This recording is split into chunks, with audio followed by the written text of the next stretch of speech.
Assalamualaikum warahmatullahi wabarakatuh. Perkenalkan, nama saya Delima Ayu Wulandari dengan NIM 12021741135 dari kelas SI 4105. Di mana di sini saya akan menjelaskan tentang konsep bisnis intelijen.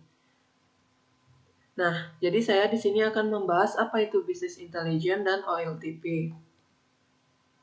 Jadi, bisnis intelijen itu adalah, atau yang sering disebut BI, adalah istilah umum yang menggabungkan arsitektur, tools, basis data, analytical tools, aplikasi, dan metodologi. Jadi, dengan adanya BI ini, organisasi itu dapat mengidentifikasikan tren pasar dan menemukan masalah bisnis yang perlu ditangani. Nah, kemudian apa itu OLTP? Jadi OLTP itu adalah kepanjangan dari Online Transactional Processing. Jadi di OLTP ini dia sistem pemrosesan transaksi secara konstan yang terlibat dalam menangani pembaruan bisnis operasional. Nah, jadi dengan adanya OLTP ini, kita dapat menangani bisnis rutin perusahaan yang berkelanjutan. Nah, selanjutnya di sini saya akan memberikan contoh bagaimana penerapan pada bisnis intelijen pada skema OLTP. Nah, dapat dilihat di sini ini adalah skema OLTP di mana di sini banyak sekali skema-skemanya, yaitu mulai dari skema DBO, Human Resource, skema Sales, skema Person, skema Purchasing, dan skema Production. Nah, jadi di setiap skema ini dia mempunyai relasi atau hubungan.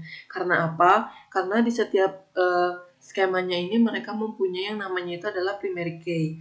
Jadi apa itu primary key? Jadi primary key itu adalah suatu nilai dalam basis data yang digunakan untuk mengidentifikasikan suatu baris dalam tabel. Karena si nilai primary key ini adalah bersifat unik, sehingga memudahkan datanya itu tidak akan ada yang sama. Nah, selanjutnya di sini saya akan memilih salah satu skema, yaitu skema Human Research.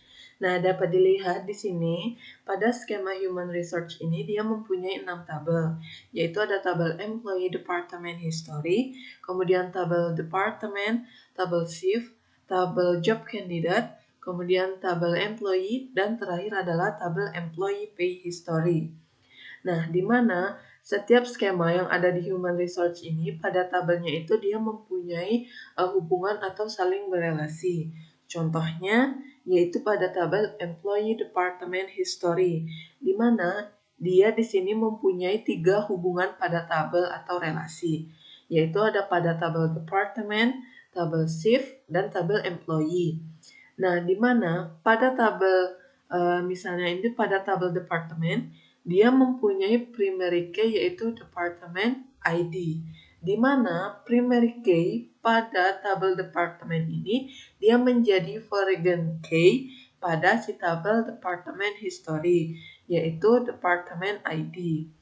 Nah, selanjutnya pada tabel Shift dia mempunyai primary key yaitu Shift ID, yang dimana primary key pada tabel Shift ID ini menjadi foreign key pada tabel Employee Department History.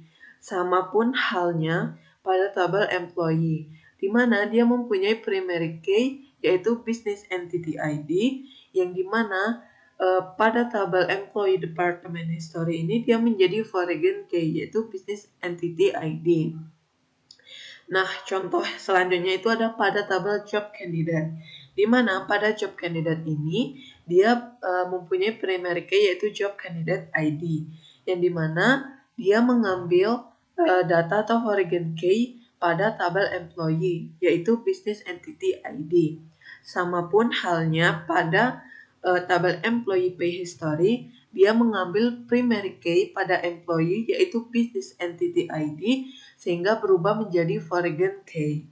Kemudian untuk tabel Employee Pay History, dia mempunyai primary key yaitu Rate Change Date. Nah, selanjutnya di sini pada tabel employee di skema Human Research terdapat primary key yaitu Business Entity ID yang menghubungkan tabel pada skema lain, yaitu pada skema Sales, Person, dan Purchasing. Nah, skemanya itu adalah seperti ini, dapat dilihat pada skema Human Research pada Skema sales ini dengan primary key business entity ID yang dimiliki oleh skema human resource pada tabel employee ini, dia menjadi foreign key pada skema sales di tabel sales. Nah, kemudian skema person dengan primary key yaitu business entity ID yang dimiliki skema human resource pada tabel employee, dia menjadi foreign key pada skema sales yaitu pada tabel person. Nah, kemudian pada skema purchasing ini, dengan yang adanya primary key business entity ID yang dimiliki oleh skema human resource pada tabel employee, dia menjadi foreign key pada skema purchasing yaitu pada tabel vendor. Nah, selanjutnya penerapan business intelligence pada human resource. Jadi dengan adanya penerapan business intelligence pada human resource ini, kita yang pertama dapat melakukan perhitungan dan analisa kinerja dari setiap individu yang ada di dalam organisasi atau perusahaannya. Yang kedua, kita dapat melakukan perhitungan bonus yang diberikan bagi setiap individu yang berprestasi. Jadi, dengan adanya penerapan business intelligence pada human resource ini, kita dapat melakukan analisis kinerja dari setiap individunya, ataukah dia sudah baik dalam proses kinerjanya atau masih kurang dalam proses kinerjanya. Jika dia sudah baik dalam proses kinerjanya, kita bisa memberikan bonus atau prestasi bagi setiap individu pekerjanya.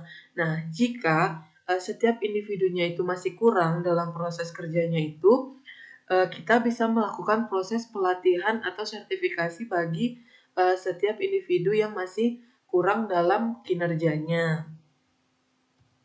Nah, kemudian yang terakhir itu adalah kesimpulan. Jadi, yang dapat saya simpulkan ini adalah dengan adanya bisnis intelijen ini, kita dapat meningkatkan produktivitas. Karena dengan program BI ini, bisnis itu dapat membuat laporan dengan satu klik sehingga menghemat banyak waktu dan sumber daya. Di mana ini juga memungkinkan karyawannya itu untuk lebih produktif dalam tugas-tugas mereka. Nah, kemudian yang kedua yaitu dapat meningkatkan visibilitas. Karena BI ini juga membantu meningkatkan visibilitas proses-proses dan memungkinkan mengidentifikasikan area-area yang perlu diperhatikan. Nah, kemudian yang terakhir, dengan adanya BI ini, kita bisa memperlancar proses bisnis suatu perusahaan, di mana BI menghilangkan semua kompleksitas yang terkait dengan proses bisnis, di mana ini juga mengotomatiskan analitik dengan menawarkan analisis prediktif, pemodelan komputer, dan metodologi lainnya. Sehingga BI ini sangat menguntungkan bagi si perusahaan yang menggunakannya. Nah, apabila ada kesalahan dalam penjelasan saya, mohon dimaafkan. Wabillahi taufiq wal hidayah. Wassalamualaikum warahmatullahi wabarakatuh. Terima kasih.